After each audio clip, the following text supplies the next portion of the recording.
It's three things I ain't changing. I ain't changing wives. I'm not changing sexual orientation. I'm not changing political parties. We're going to go to the House with what we got here, okay? That was a clip from a fantastic film, a documentary that was done about you by the same name, Carville. And that's going to air on CNN on October 5th. So we want to talk about that at the end of all this. And I learned a lot about you, including the fact that you're such a cheap son of a bitch that you put bourbon in small bottles and take them from home, so you don't have to pay for it at a hotel. So, and it gets to airport security. You know, I understand. Yeah, exactly. I understand that. I understand. You know, they sell shampoo bottle. I don't need shampoo, David. They sell bourbon wherever you go, James. I want to fill you in on that. You don't have to actually bring it from home. But anyway, it's good to see you guys. I figured we were going to start this off in a different way, and then yesterday took a strange turn, and there was another assassination attempt on Donald Trump, which has stirred a hornet's nest again, and thank God he's fine. And the Secret Service did its job there and thwarted this would-be attacker. But I'm interested in the sort of what happens now. Do you think it has any impact? And sort of Trump's already sort of blaming the rhetoric, I guess, of Harris supporters or Harris for this. I mean, how would you advise, let's start with you, Carville, how would you advise her to react? Well, first of all, she should react as she did, that thank God that no one's hurt. That's the last thing we want. What was this? Another white guy with three names who could get an AR-15. Don't we see a pattern here? Is this really about rhetoric, or is this about frustrated people who have more access to assault weapons than they do girls or women? I mean, let's identify what the real problem is. And the real problem is you got a bunch of frustrated people who can't get laid but can get a gun, and that becomes a substitute, and that's the tragedy. And it's almost 100% that. And you ever notice they all have three names? The only surprise is his middle name wasn't Wayne. It was Wesley. Yeah, and this guy allegedly already holed himself up once 10 years ago, and I guess they talked him out. So he didn't exactly have a history of civic behavior. He's a nut from the beginning, and he loved guns, and I agree. I'll bet the dating history is pretty grim. So yes. Here we are again. You know, as Mark Twain said, I don't know if history repeats itself, but it rhymes. It's always three names, a white guy who could get a gun and not a girl. That's the constant theme that goes through all of these, I say all of them, 80% of these shootings. So that would be, so it's interesting. By the time, by the way, people hear us prattling on, she will probably have spoken to this, but I had an exchange with someone that you and I both know, James, this morning, who said, you know, she ought to make it clear whose rhetoric is provoking violence out there, and so on and so forth. It seems to me that's like a rabbit hole that you don't necessarily need to go down. I'd be careful. I mean, this is one of these things where it gives Trump a moment in politics where people would be sympathetic to him, but he blows it up instantly. So, you know, I think you let this thing go and the campaign will be about a lot of other stuff in 72 hours. Just celebrate the fact nobody got hurt, and then moving on. You're right, James, about, I mean, you know, the kid in Noble was another example of this, but, you know, the sort of ready availability of these weapons is another issue. But, you know, I think it's kind of important to say if you know, all these people who are rightfully concerned about democracy, like one of the fundamental tenets of it is you kind of settle this at the ballot box. You settle it by voting. You don't settle it with guns. And that seems like a good place for a a president to be or a prospective president to be. But in any case, you guys think this has any long-term impact? No. Yeah, me neither. Me neither. If it had, at some point, if they continue, it could, but I don't think so.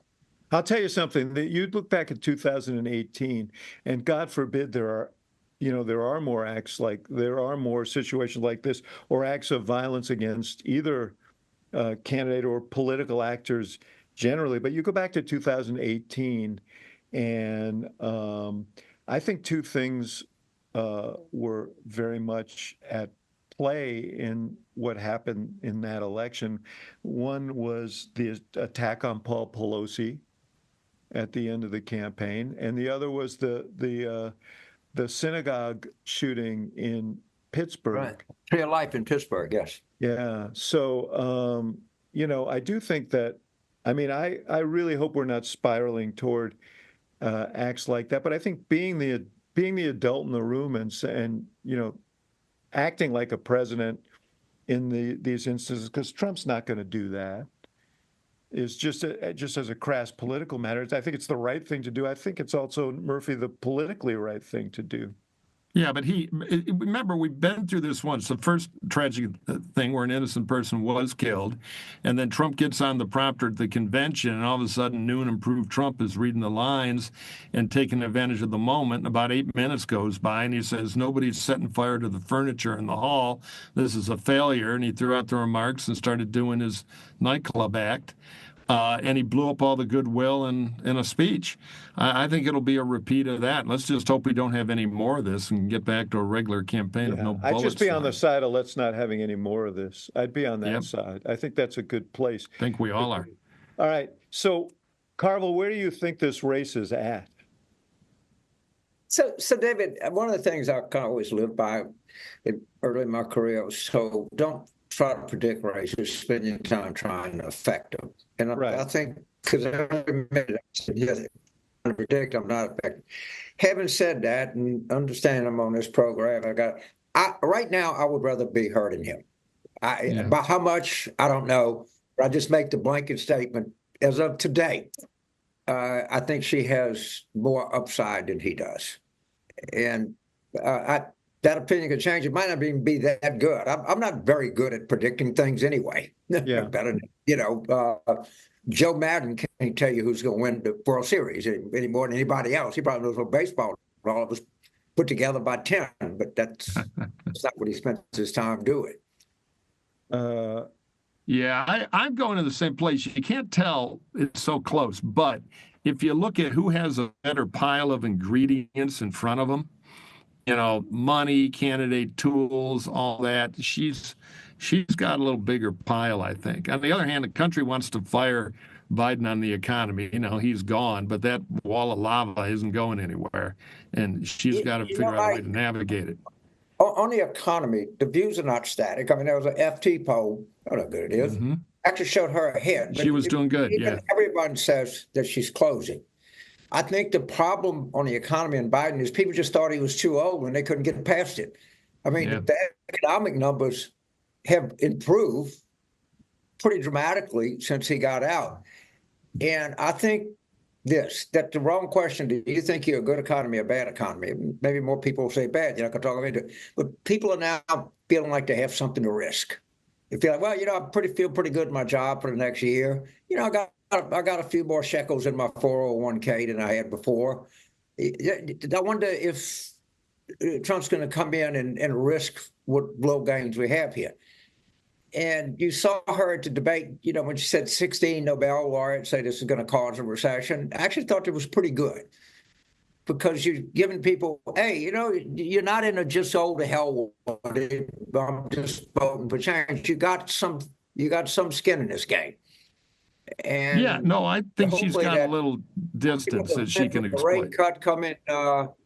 Yeah, I agree with that. We got a rate cut coming, but and people are going to. They don't know. They haven't factored in like the markets. Oh, that's already been factored in, James. Most people going to see that and say, "Gee, there's a chance interest rates will come down. Maybe I'll be able to get a house one day." I think it's a positive. views on the economy are not static. Oh no, I concur. You know, the polls are all over the place, but she's right now they're putting the shoulder of the campaign behind moving that number. They got a new spot up trying to do it, which I thought was smart. I think we I don't got the spot, right? right. You know, we love being in the booth and critiquing people, and we did it. I can't think of one real major critique I have of Harris' campaign since she's got in. I really Yeah. can't. It wouldn't be like I wouldn't run out and say, they should have run a post pattern, not a hook pattern. But for the most part, I think they have done the things they've done have been pretty solid. Yeah, well, there's no doubt about it. I mean, they have. Uh, I mean, they've surprised on the high side, honestly. Totally. The expectations for her were terrible. I'm with you guys. I mean, I can critique that fracking answer, but that's all I got, and that's not a lot. I have one critique, okay, because uh, well, just because I do, and that is, you look at that debate, and she was, I mean, obviously she deconstructed Trump, and he helped a lot, but you look at her answer on the abortion rights issue, and she was utterly passionate. On the economic issue, she's still trying to find the right voice, and she's drawing on her bio, and I think bio is really important. But she did an interview in Philly. I think we have some of it. We could listen to it, but her first answer in the debate on the economy wasn't that strong. Her answer in Philly was sort of meandering, and she's drawing on her own personal bio to say, I'm more like you, I will be for you. And she's not, it doesn't feel organic. It feels like it flowed from a poll. And it started occurring to me, you guys, that she's a prosecutor. She's actually prosecuted people who've screwed working people. She ought to think about this like a case, right? And like a case she's prosecuting, and middle class people and working people around the country are her clients, and put a little edge into the fact that a lot of people have gotten screwed by the system. A lot of the system is biased, and she's trying to. She's going to fight on the side of those folks. I think she'd be more comfortable in that role than the way she's answering these questions now. That would be my only critique, because I think there's still, James, I agree with you. I think she has worked her way into maybe a slightly advantageous position, but the people who are hanging out, they're suspicious of politicians of both parties. They're suspicious of the whole system. They're pretty transactional. They want to figure out if she's for real.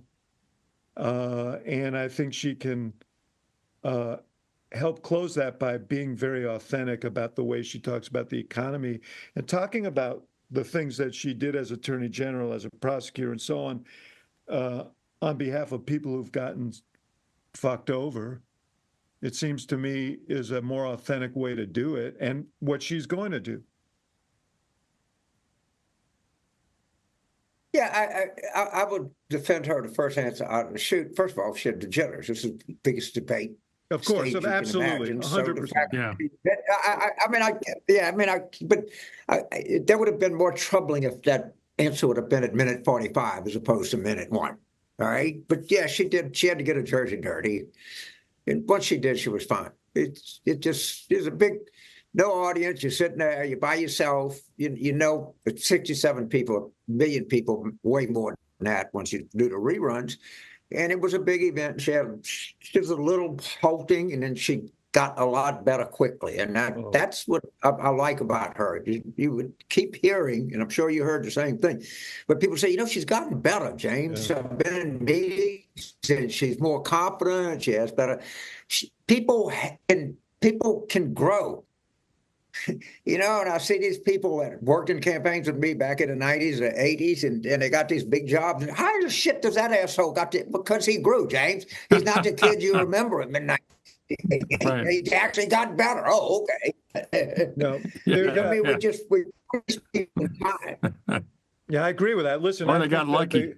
the growth that she's shown has been staggering. But I think one of the reasons why she is better now than she was in 2019, because she never did make it to 2020, and I've said that before here, is I think she feels more connected to the words she's speaking now.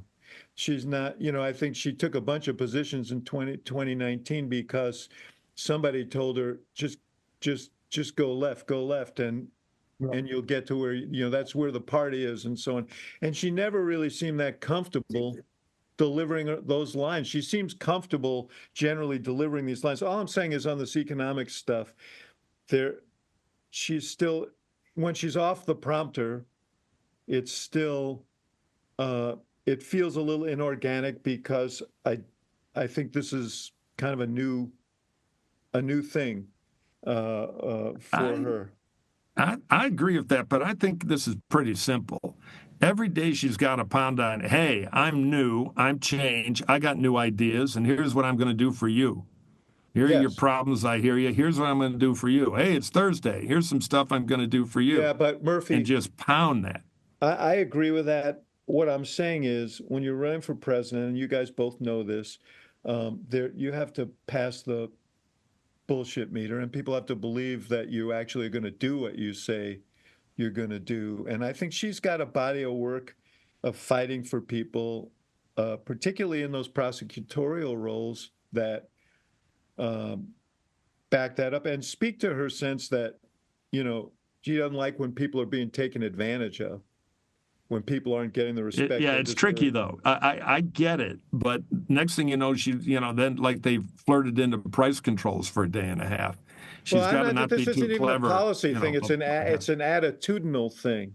Yeah. And by the way, I think price controls are more popular with people than I they don't are think with she, you. I don't think she came out with price controls. I think that was a little bit exaggerated.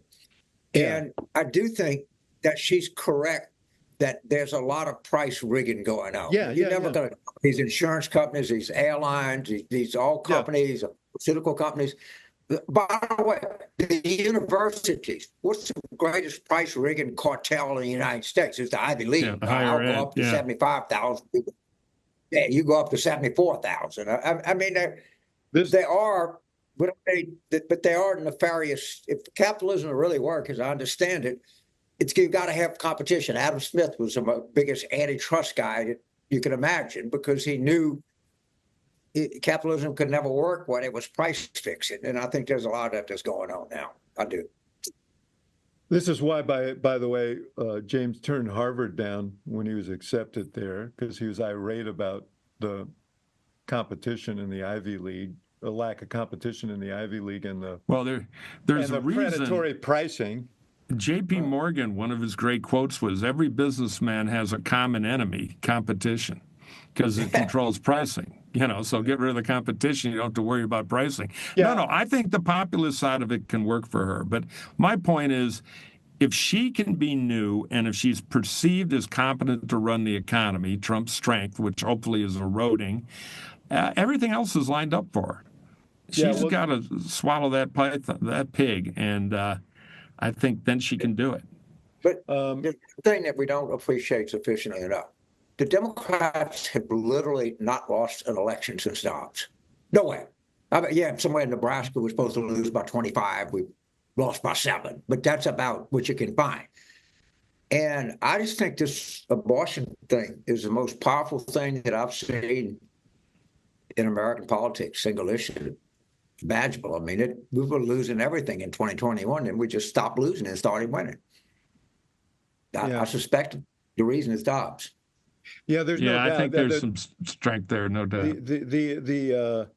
the question I have about that, there's no doubt there's power to it, and there was power to it on that stage, and there's a reason why, like your old uh, buddy James Paul Begala likes to say, he ran from it like a scalded dog. There's a reason. There's a reason why Trump is running from this issue like a scalded dog, because he knows the power of the issue. The only issue, the thing we've not tested yet is uh, we've not tested this in a presidential election with a presidential turnout. You know, David, when I want wisdom in life, I look to Burnsville, Minnesota, where my in-laws live. And I'm happy to say that Factor is getting a real test and really good reviews from my mother-in-law. Now, what is it about? Well, in these warm summer days, you want to fuel up with Factor because there's no prep, no mess for meals. You meet your wellness goals in time for summer thanks to the menu of chef-crafted meals with options like Calorie Smart, Protein Plus, and Keto. Well, Donna is trying all these things out, and the first reports have been great. Factor's fresh, never frozen meals are dietitian approved and ready to eat in just 2 minutes. So no matter how busy you are, you'll always have time to enjoy nutritious, great tasting meals. Man, in the work we're in, that's really good. Make today the day you kickstart a new healthy routine. What are you waiting for? With 35 different meals and more than 60 add-ons to choose from every week, you'll always have new flavors to explore, Mike Murphy. Yeah, you can crush your wellness goals this month, Donna, with dietitian-approved meals and ingredients that you can trust. We're trying to get her off the hot sauce and the spices. Make your day delicious. From breakfast to dessert, stay fueled with easy, nutritious options. Treat yourself to restaurant-quality meals that feature premium ingredients like filet mignon, shrimp, and blackened salmon. Keep kitchen time to a minimum. Factor meals are ready in 2 minutes. Just 2 minutes. No shopping, prepping, cooking, or cleaning up. So how do you get this stuff? That's what you're thinking. Well, let me tell you how. Head to factormeals.com/hacks50. Factor Meals, FACTOR meals.com/hacks, and then 50, and use the code HACKS50 to get, wait for it, 50% off your first box plus 20% off your next month. That's code HACKS50 at factormeals.com/hacks50 to get 50% off your first box plus 20% off your next month while your subscription is active. You can't beat that. Hey, listen, I want to play a few ads because it does tell you a little bit about the strategic thinking of the campaign. Now, whether they can get their candidates, and particularly the Trump side, to stick to the strategy is one thing, but it goes to what you're saying, Murphy, the struggle about who's for change and who is going to represent something new. Everyday prices are too high. Food, rent, gas, back to school clothes. That is called Bidenomics. A loaf of bread costs 50% more today. Ground beef is up almost 50%. There's not much left at the end of the month. Bidenomics is working. The price of housing has gone up. It feels so hard to just be able to get ahead. And we are very proud of Bidenomics. We should set it up for people who aren't watching this on YouTube that it's her comments, earlier comments on Bidenomics and her current comments on the campaign. I think that the thing. Well, they have different screens of her fighting herself. Now, right. It's really complicated. I'm not a believer in bringing in Fellini to do levels of subtext. Yeah, I'm not asking you to be an art. I'm not asking you to critique it as art. I'm asking you to, on the. Well, that's what I'm winding up for. I'm going with my Fellini opening, and then I'm dropping the hammer here. It's confused. They've got something to say there. They've got her talking about Bidenomics, but having her repeat all the problems people think they have doesn't hurt. It's the old Lakoff thing. Don't think of an elephant. Well, she seems to get stuff costs too much. So half of that thing reduces in a way that helps her. Mm-hmm. So I thought it was a good hit, totally blown through bad execution. Yeah. But James, the one thing that Trump is clinging to, and the thing that he wants to turn her into the incumbent, and he wants to make himself change. And this economic issue, along with the border stuff, we'll get to that, is what he's grabbing onto. Problem is, he goes off on all kinds of crazy shit that takes him off message. So, but is there power to this message? Well, almost every election that any of us ever do, it's, do you like what you got, or you want to try something different? Is it changed? Is it more the same? Right. This one is a little bit different because he was president and she was vice president. I think that the axis we're looking for is fresh stale. I think he's offering the same stuff, the stale politics, and I want to offer something new. She can't exactly be the Obama '08 candidate or the Reagan '80 candidate. It's a little bit different, but she does have some separation on she's fresher and he's really stale. And this is what we've seen in American politics the last 8 years. So I think she can get the upper hand on being somewhat different and newer than he is. It's hard, but he's the only guy you could do it against, and I think he's a good foil there. Yeah, I've always had this theory that the incumbent president sort of dictates what people want, and whatever the most egregious quality that they don't like about the incumbent, they try and remedy through the next guy they elect. Yeah, they vote for what they think they didn't have the last time, whatever that big contrast is. I agree. So it's really I've been trying to figure that out in this context, because the thing I agree with James. Yes, they don't like the economy, but it was more complicated than that. It was Biden is too old, he's weak, and therefore he can't do anything about this. It wasn't so much about the policy. Earlier, four days ago, there was a headline in Wall Street Journal of all places. Incomes are up 4%. Household income. I mean, that's adjusted for inflation and everything. But my point is, this is not, let's just try something new, to hell with the whole damn thing. I think it's not quite as broke as we think it's broke in people's minds. No, but what I'm saying is that the thing it was a Biden specific thing, which was they just thought he seemed old and weak and therefore couldn't control events. And so here she is, younger and fresher, and Trump's not an answer to that. What Trump wants to do is make it about the economy, but he can never stick to it. But I'm not sure that's I'm not sure that's exactly what people are trying to remedy, Murphy.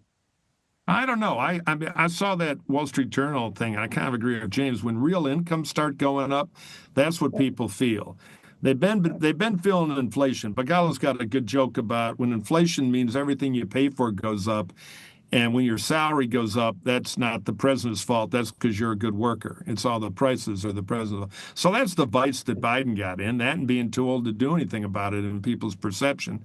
This rate cut could be a good deal, because after that, you start thinking about refinancing the truck, buying any big purchase, the numbers come down. In your real life, you can feel it and see it. So I think that could be a bigger turning point here if it happens soon enough to kind of amplify. Though I don't buy the idea that if people think this is a referendum on Bidenomics, I think we all agree that's the worst possible thing for her. So she's trying to get out of that with a lot of different ways to be the New Deal. And I keep pounding, because I think if she moves that number, she can win. I don't think anything. I mean, Dobbs is great. She gets it kind of for free, crank it up. But those two things and not getting caught in a border vortex, that seems like the path to me. Yeah. So let's hear her spot now that you raised that. We all know costs are too high. But while corporations are gouging families, Trump is focused on giving them tax cuts. But Kamala Harris is focused on you. Building up the middle class will be a defining goal of my presidency. She'll make groceries more affordable by cracking down on price gouging. And she'll cut housing costs by taking on corporate speculators. Middle-class families build America. We need a leader who has their back. I'm Kamala Harris, and I approve this message. I think this one was on the national game last night. That was the most interesting thing on a game, that the Bears lost, which I'm shocked, pretty pissed about. Obviously they're doing what you suggest, Murphy. They're trying to. I don't know if you could hear this in the actual spot, but they're positing his tax cuts for billionaires versus her efforts to help middle class people. It's sort of basic stuff, James. It's perfect. It's what they're rigging. I mean, they're players in this too, and she's drawing the contrast. It's great. Yeah. And she's saying that, they're all colluding and Trump is colluding with them. And I think people think that's part of the problem. Yes. So go ahead, Mike. No. So clock's ticking fast, early voting coming. James, any other moves you'd throw at him in the metal benders, the Pennsylvanias, the Michigans, kind of the best path? I think she's in the hunt in Georgia now, too. But what do you think?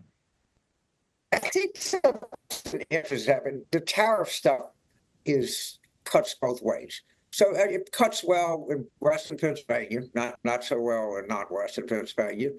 It cuts pretty good in Michigan. It cuts terribly in Wisconsin. And if you look at the Ann Seltzer poll, you look at it, Iowa, she's only four down. In Nebraska, the independent guy's tied. I think the tariff stuff really cuts against them in these agricultural states. Now, you need Michigan and Western Pennsylvania a lot more than you need Iowa, Nebraska, or I agree. But he's in some pretty dangerous territory talking about this, I think. Mm-hmm. And it's not just the tariffs thing across the board. There's a lot of people that don't like him, that had bad experience with him. So we'll see. But I think she's got some good economic arguments to make. And she's got more coming up. And by the way, healthcare is part of the economy. I'm sorry, it doesn't. To most people, their EKG is the same as their 401k. All right, and he has concepts of a plan, or he wants to do this. So we got the subsidies coming up for 23 million people that are on the Affordable Care Act. And we got real hate to make there. There's healthcare and the economy are barely separated issues anymore. They're all part of one. And all of us have heard focus groups where people say, I'm one disease away from bankruptcy. Everybody heard that. And so that's another really powerful argument she has working for. And, the simple fact of the matter is the stock market is way up and the crime rate is way down. Yeah, that's just a fact. I think they can actually make more of the, I mean, he said in this campaign that he would repeal, he wants to do away with the Affordable Care Act again. Right. Affordable Care Act that's made healthcare available to tens of millions of people. And by the way, impose some rules on the insurance industry so they couldn't screw people over who are sick. Right. And so I think there's a ton of ground to be made up there. But James, let me ask you specifically about Pennsylvania. You're the originator of the famous line that Pennsylvania is Philadelphia and Pittsburgh with Alabama wedged in between. This was years ago when you were doing a couple of very big races there. Right. You think that has changed? And what does she need to do? Right now, that state is basically dead even. What does she need to do to win that state? But, Pennsylvania's probably changes a little less than most any other state. Just demographically, the population is pretty stable, and you just do so much better in the suburbs. I mean, I think she had a problem in Philadelphia City with the black vote, North Philadelphia. We haven't been very good at getting black voters out. There's just right. Obama's been that. And they've tried everything. I mean, Saul Shore's tried, 15 different ways to get this thing better. But we also do a lot better in suburban Allegheny than we ever dreamed we could before. And it's going to be close. But they all line up the same. This is and I'd like y'all to comment on it. If there's 7 swing states, the most unlikely break is 4-3. Yeah, I agree. Okay, they move together. They move. Yes, they move. Yeah. It's going to be 6-1, maybe 5-2 at most. Yeah. And if you carry Michigan, you're probably going to carry Pennsylvania. Although when the poll in Pennsylvania looks more iffy right now, I just think that by election day, there's equilibrium out there. And that's almost always the case. So, people call them, even in Pennsylvania, but up 3 in Wisconsin and up 2 in Michigan. Now, I'm okay with that. I mean, polling can only be so accurate anyway. But and she's they're spending a lot of money. But I have this theory. Y'all feel free to comment. No one has lost a race in this century for lack of money. Yeah, I agree. It's like, what hurts more, dropping one piano on your head or two? And we always go for 2 or 3 pianos because you can. If you raise the money, you spend it and you sleep better. And I'm with you on the other thing. I think if she wins, she will carry Pennsylvania, Michigan, Wisconsin, Nevada, and Georgia. The only one she'll lose is Arizona in her winning combo. And I don't think she's going to quite make it in North Carolina, but who knows? But I agree. I think they'll be together. That's 7. The 5-2 is a much more likely scenario than 4-3. Yeah, I bet on that. Because I'm out of the media business now, I can say this without reservation. I don't think ads mean a hell of a lot after Labor All right, Day. we got to go to commercial right now. We're getting incoming. I don't think they mean a hell of a lot. I mean, they may in a presidential race because the candidates are being covered so intensively. Yeah. And you're being exposed to them in so many different ways that what they're doing and saying every day, I think that's the default that people go to. I think you have a lot more chance to move people at the before Labor Day and before the race engages than after Labor Day. So we'll see. I mean, she has a tremendous money advantage, and that may have, organizational benefits in terms of turnout and so on. And yes, at the margins, I think media can help, and this is a marginal race. So, but I think it's kind of overrated in the sort of day-to-day back and forth and events themselves. I mean, we just saw one yesterday can impact on things. But I agree with this. But when you got huge money, you can open up little head fake campaigns and do stuff.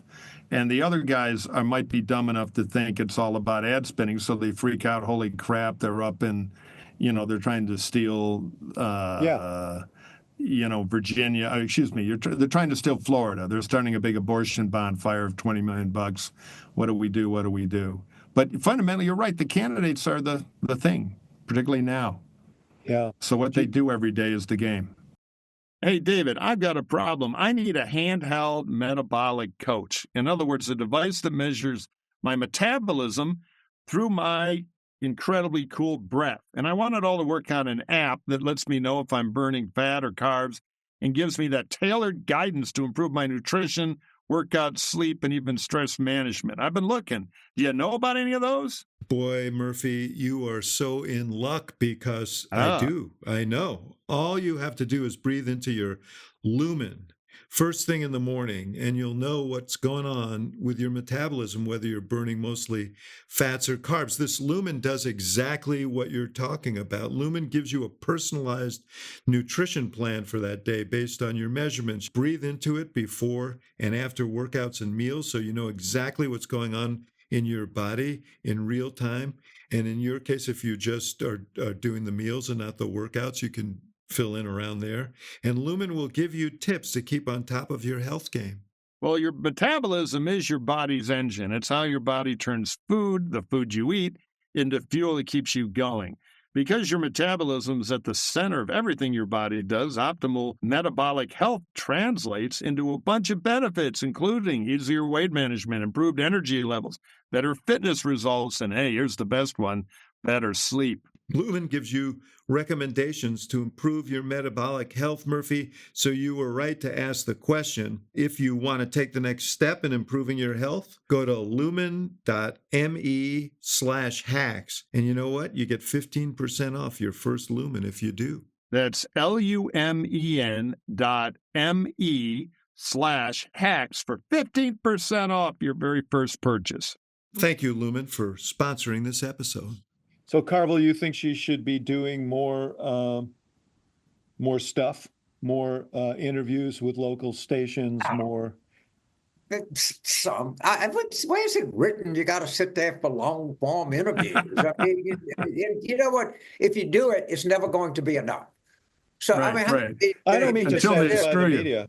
the press will leave you alone. No, they won't. It's never. No, You no. think she's going to do one James, hour in doing it? Say, well, that's it. We say she. Let's move on. No, there were a lot of questions she didn't answer. no, You know, we I need. agree. The question isn't really, should she do it to satisfy the media that she's doing media? The question is there value in her dropping in on these, like local TV stations and just I beaming think in? so. And doing I think she's Yeah. perfectly capable of doing that. Yeah, I Yeah. think she should. No, I agree. I And think let the she'd do steam more out of more it. that. Yeah. The local's good because it's a softer interview. You get a lot of credit for it. The national stuff, as you guys all know, is a game of gotcha. And right now she's riding a little high, and they're thinking, well, she had no primary. Let's give her the hammer and see how she does. So I think their instinct to do the old Ming Vaz campaign and be careful is right. But you got to do just enough to let the steam out so it's not a thing. Speaking Well, of, she's the one calling for another debate. Yeah, I Let her love sit that. down and talk about it at the next debate that I want to have that he doesn't want to have. What are you talking about? More important for me to sit there and let voters look at us all unvarnished for 90 minutes than me sitting around on Sunday morning, for 15 minutes, yeah, chasing me around trying to catch me and this and that.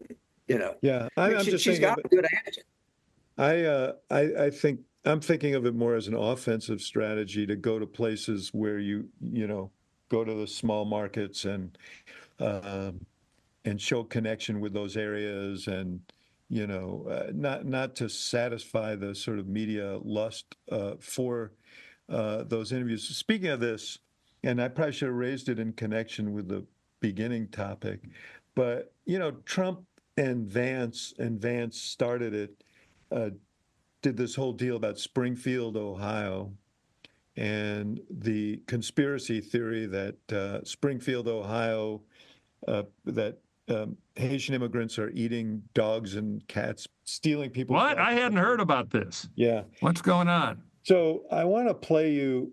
I mean, Vance is their guy, right, on these Sunday shows, and he did the whole round of them on Sunday. I wanted to play one exchange he had with Dana Bash on this subject because I thought it was pretty revealing. I've been trying to talk about the problems in Springfield for months, and the American media ignored it. There was a congressional hearing just last week of angel moms who lost children because Kamala Harris let criminal migrants into this country who then murdered their children. The American media totally ignored this stuff until Donald Trump and I started talking about cat memes. If I have to, But it if wasn't I have just a to meme. create stories so that the American media actually pays attention to the suffering of the American people, then that's what I'm going to do, Dana, because you guys are completely letting Kamala Harris coast. I mean, he just basically said we make shit up. Yeah. Yeah. I mean, give him credit for being honest. And what they think in the back of their mind is, we brought it up. Who cares if it's true or not? We're talking about immigrants eating dogs and cats. And then, of course, you have our favorite is like the Wall Street Journal editorial page or Bill Ackman or Ken Griffin. We need to talk about the issues. If you just talked about the issues, well, Laura Loomer's got an issue sledgehammer out there. Yeah, who's traveling and around that's on the the issue plane. that they're going to talk about. They crack me up. If you just talked about the issues, if you just talked about giving rich people more tax cuts and poor people would be grateful that they'll get a cut of it. Of course, he's got Laura Loomer and Corey Lewandowski, and you think they give a shit about the issues? I don't think so. I don't think they're issue people. Yeah. Yeah. But what they do care about, Murphy, is lighting fuses. Of course. Yeah. And Vance is playing the oldest game in the world, and it can work, which is you reporters are being too soft on the other candidate. And then they get insecure and they think maybe that's true because they're all voting for her. And because for a lot of reasons, including Trump's madness is number one. So they start thinking, maybe we should be harder on her. Reporters are kind of insecure about that when you criticize them for not looking at the other side. So that, that's his game. It's just he's trying everything he can to put a wrench in the machinery, side issues, because if the fundamental issue is Trump, they lose. But guys, the underlying thing they're trying to do is the thing that we've seen a million times before, which is, I mean, this is the caravan of 2018. Right. That, the border is settled down now, so they don't have the stories every day of a border that's that's porous and all of that stuff. So they create this. And James, how much power do you think beating that drum has? This sort of be very scared of immigrants. Look, it's got some power. And be very afraid of immigration. It's got some power. I thought she was good in a debate. I mean, maybe you're not going to win that issue, right, but you're not going to get beat 80-20 anymore. You might get beat 58-42. Yeah. And it's not, the point you make, there's not a caravan. They can't go to the border now and have, migrants flooding over like they could at one time. And it was everyone, and I'll be very clear, everybody that has ever listened to anything the Western left, the far left, has come to regret it. Harris's 2020 campaign was a disaster. She listened to these people. What happened early in the Biden administration, he listened to them and did not do what he needed to do on immigration. They are a 100% disaster in everything that they for, and whoever touches them lives to regret it. They just do, every time. I just, first of all, yes, I think she's done a really good job of pushing back and, embracing the bill that Trump vetoed and making it clear that she's going to be tough on this. And I think she used language in the debate that is important. She has elsewhere, whatever you think about him, wherever you stand on immigration, there has to be rules. I mean, there has to be borders. We have to enforce them. People have to abide by them. I think that's the thing that people want to hear. I think it's less, Murphy, that they fear they're going to be somehow assaulted by immigrants than that it offends them that people are not playing by the rules when they think they are. Yeah, no, look, the immigration issue works big. It doesn't work. There are crazy Haitians running around with kebab skewers looking for your dog. That's where Trump kills himself. He takes big, powerful issues and chops them into this really toxic stuff that works great with Republican primary voters who like Trump, but it's a narrow deal, and it becomes a laughingstock. There is $500 million of free advertising right now on social media, mocking the hell out of him and Vance. We got singing dogs and cats. It's become it's eaten the internet for a week, and that's time they don't have where they ought to be moving forward. So the issue has power, but his clown shoes are getting in the way because he can never underplay something. And no, I don't think they're going to get elected president by saying, lock up your dog. They're looking for lunch. That it's a parody. It was a gift to her. Hey, James, talk about this documentary on the 5th of October. First of all, how do you feel about being the subject of let's back up to the origins of this, okay? The origins of this was Susan McHugh, who became Harry Reid's chief of staff at 30 years old, the youngest female chief of staff in the history of the United States Senate. And it wasn't that long ago. I think, when I was a young student at Rutgers, I sat there and watched the War Room, and it just made me want to get into politics. And I think when the two of you see this, what I hope it is a kind of a subtle love letter to the profession. Yeah. That, hey, these people had a good time doing what they do. They seem to, because we're keeping young people, it's terrible, it's corrupt, it's all partisan, it's all everything. And what a surprise that young people don't want to get into politics because they think it's a dirty, unfun business. And I hope that this film people said, well, you know what? They look like they had a good time. They enjoyed themselves, and they made a difference in people's lives. So that's what I hope is the message that really comes out of this. It does. And I've seen a screener, and one, I enjoyed the hell out of it. Everybody ought to tune it in.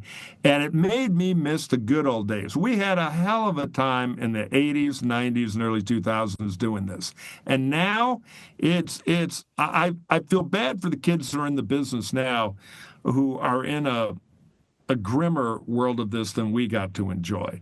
And I think Mary said something about it and you did. And I want to underline that because maybe this will get them interested again because it was great. I mean, you know, we beat the hell out of each other, but there was a hell of a lot of fun to it. You met the best of people, the worst of people. Couldn't have had a better ride. I felt very lucky.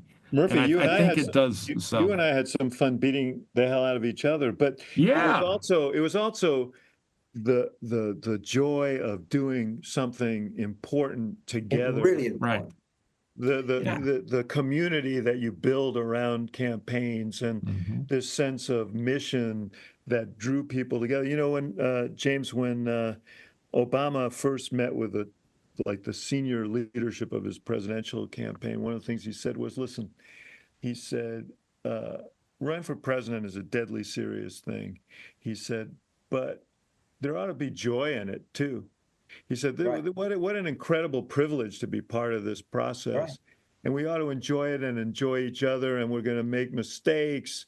And, you know, we're all going to make mistakes. I'm going to make them. You're going to make them. We'll get through that. He said, but let's really enjoy this because it's going to be a hell of a ride. And that is, you know, that was a wonderful sort of admonition to the group. But I love that. I want to say, and I wouldn't say it, I would find a polite way to talk around it. I love the film. I love you. You're a great friend and really one of the great characters in American politics. And I think, you know, everybody knows you because you're the most one of the most quotable guys in American politics and one of the most authentic guys in American politics. But the thing you also take away from this that's important is for all of that, you believe in this. You believe in that you can actually help people through this process, that you can make the world a better place, that you can make communities a better place, that you can lift up people who deserve to be lifted up, who are working hard and not getting a break. The thing that drives James Carville is very clear in this film. So it's fun. The joy of campaigns is fun. But the reason you're the central character and the reason you were so good at what you do is because you believe in this. And it's a mission, and you approached it like a mission. And it's really fun to see and fun to learn about how you. I remember when I met you. I remember when I met you when you were, I think by that time 46 years old. It was at a party for Bob. It was at a party, Murphy, for Bob Shrum. Oh my goodness! And it was right after the Casey race, and you know, it was very clear right from the beginning that you were unique and very special, and so I'm, you know, you deserve to be remembered in this way, lionized in this way. So I will echo all that and just add, I like you because you're a damn pirate, James. You're fun, and you never apologize for our chosen profession, which I appreciate. And you know, if we can get, before I leave, you know, we have the story of the three Emanuel boys. One became famous oncologist and great. One changed the way Hollywood did things, and the other one was instrumental in getting 23 million people health insurance. Always remember, at the end of the day, what we do is really important. Yeah, it's really, really, really important, right? And for good or bad. But we never have to worry. Working in politics makes a difference for good or bad to a lot of people. And then I think, and I appreciate the kind words from you guys who, Hall of Fame legends in the business, and for y'all to say that means a lot to me, and I think it'll mean a lot to people. We'll give a green light to watch a movie and have a good time. It's kind of fun. It's not just you don't wear a hair shirt the whole way. Yeah, no, it's a great film. You're going to start a craze for hotel jogging, by the way. I think that's. Exactly. I'm teasing the film here. You all ought to check it out because it is. Yes. It's fun stuff. Yeah. And Mary's in it too, and she's great, as you know. She's We go way back fantastic. in Republican stuff. Yeah. She was great in it. She was like a co-star. Yeah. And people forget Mary Dick Cheney and her with a bunk on 9/11. Yeah. And Cheney would go and meet the press and sit there, and Mary did the whole prep. He kicked John Edwards' ass in a debate. We all thought John Edwards was going to run all over Cheney because he was a great trial lawyer. Remember that 2004 debate? Mary was a hell of a political consultant. We tend to forget that stuff. We should just say, we don't want to get ahead of everybody. I guess everybody who listens to Hacks on Top probably know this, but we're talking about Mary Madeline,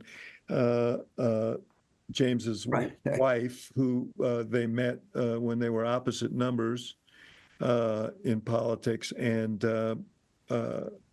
that's a great story in of itself. That's October 5th. Hey, Murphy, we got to we got to do a mailbag, right? We're getting angry letters. It's listener mailbag.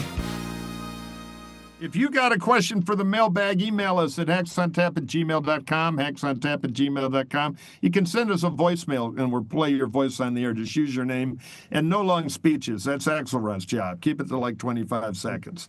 Just email it to us at our address. Okay. Questions now. You got the Ragin Cajun here. Let's find a good one for him. James, a guy named Tom left a voicemail, and it's on the subject of the vice president and the vice presidential debate, I should say. Let's hear that. Hey guys, it's Tom, a recent transplant from red Naperville to even redder Tucson. My question is, with only one debate left, that's the Tim Walz, do you expect him, or do you think he'll be able to carry the message that the Kamala campaign is trying to get in terms of economics and migration and things of that nature? And do you think he'll be up to it? Harris's preparation for the debate was really stellar, and his was awful. And when Biden had an awful debate, David, people like myself and David and Pelosi and a lot of other people said, this can't stand. We can't do this. It can't happen. And we did make a change as a party. They just keep funding this. It was an utter lack of preparation, lack of discipline, no practice, no anything, and it showed. Now, is Walz they're forewarned, and Vance is a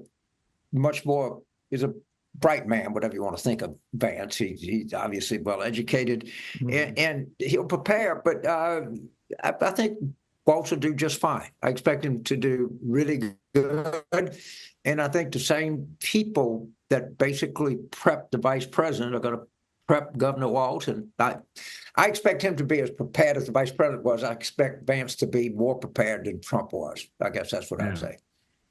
So Murphy, Steve says, I currently live in Michigan's 7th congressional district, where former state senator, Curtis Hertel is running for the Democrats in this vacant seat. This is the seat that Alyssa Slotkin is giving up, the Democratic nominee for Senate.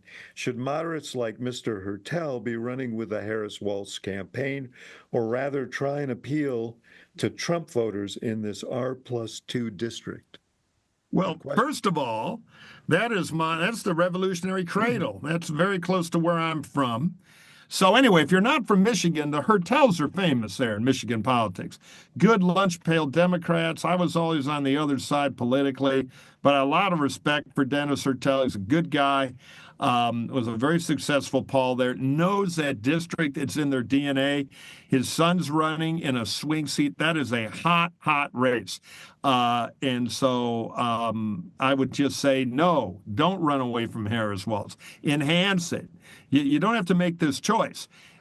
Hertel's the kind of guy who can peel some votes off the R's in that district because he culturally understands it so well. And the family has such a history there of being good public servants. So that's one of the most interesting congressional races in the country, Michigan 7. And in this crazy Trump era, for the first time in Michigan politics ever, I'll take off my elephant hat. And I sure hope, boy, it's going to be a tough one, but I hope Curtis Hertel pulls off a win there. I think he'd be an excellent member of Congress and represent that district well. Michigan I thought 7. they took that hat away from you a long time ago. Here. No, I still wear it, though. It's got a few wounds and scratches on it, but I'm fighting from the inside. All right, David, a question for you. This comes from Ryan. My question is regarding focus groups. After the debate, every network seemed to highlight how the debate impacted a small number of people's choice between Trump and Harris. My question is, how much do campaigns use focus groups? Are the sample sizes larger than what the networks do? Finally, how much do focus group results impact a campaign strategy? Great question, Ryan. I'll just preface it quickly by saying what you see on network TV is more showbiz than real focus group. But go ahead, David. Yeah. Well, I mean, I don't think that the selection of people that you see on television is what really constitutes a actual focus group. Actual focus groups are recruited pretty rigorously from, to represent different elements of the electorate, and their voting history is known to the people who are recruiting them. They're asked a series of questions before they are selected for the focus group. Both campaigns may be talking to voters who have voted, who might have voted for Obama and Trump, or Trump and Biden, and there are all kinds of ways to separate people out, and campaigns do use them, and I'm a big believer in them. Mike, I don't know how you feel about this, but they're not. You can't rely on them the way you would rely on polls, and you have to do quantitative research too. But what happens in focus groups is that people say things that you might not have thought of. They say things in their own way. You learn things that, and polls are only as good as the input you have. These focus groups can help you really understand how people are thinking about issues and the things that are concerning them and why they're concerning them. Oftentimes they're counterintuitive, and they'll say things that, so they're real value. The TV stuff, less so. I mean, it's interesting, but it doesn't really, it doesn't mean as much. They don't predict elections. They're very different than polls. They're the flavor test. And what happens when you're designing a poll, you got to figure out, all right, we're going to talk to 800 people here scientifically.